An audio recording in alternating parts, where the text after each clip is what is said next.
Zit hier met Tom Smit van Editors.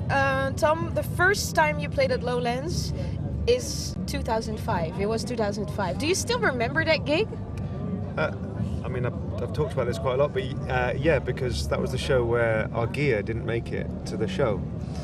So that was stressful. It's left its mark on me. I'll never forget it, yeah. So what happened exactly? So you imagine a band on their debut record, maybe it hadn't even been released at the time. So we just done a couple of singles. It was possibly the first festival outside of the UK that we'd done, and we'd only done a few festivals anyway, so we were quite scared by them anyway. We turn up at one, obviously excited about doing a show away from the UK, and our instruments don't come with us, they don't make it. So we're backstage hours before we have to play, because we're on quite early, and we don't have any equipment, so we had to borrow from other bands. It's pretty courageous for a first festival gig outside of your home country. Courageous or stupid, yeah. But the crowd was, you know, we felt the love because we made the effort. I don't know if have you got it on silent, yeah? Put it on silent, yeah? Oh my God, you just look so young. This is 12 years ago. Yeah.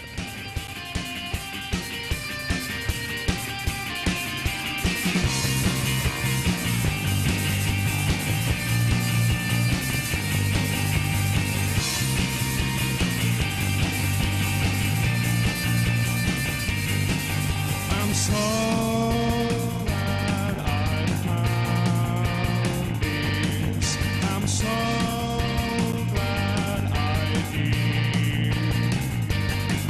I'm so glad I found this.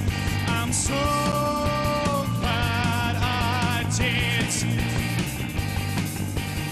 And did you imagine the first time you borrowed those guitars and drum kits and all those things, first gig Lowlands, did you ever imagine you would be headlining this festival? Talking about looking forward, right? You know what, there was always a little part of me, he would never shout about it, but there was always thought, you know, one day, you know, but I would have, you know. Is that self-confidence or is it Arrogance. It's a bit of both, you know, but obviously you have to have kind of, I mean, there's a whole lot of insecurity that goes with it. It gets wrapped up into who we are as people. But I think there's little parts of us. I remember when we first played Bullets in the rehearsal room, and I remember thinking, no, there's something special there, and the relationship between us four at the time. And so, you know, I saw those bands that had been doing it, like those, your REMs or, you know, those bands with careers, you know. years and years of playing, yeah. And when we first started doing the circuit and seeing those bands coming through and thinking, hopefully, you know, one day, fingers crossed,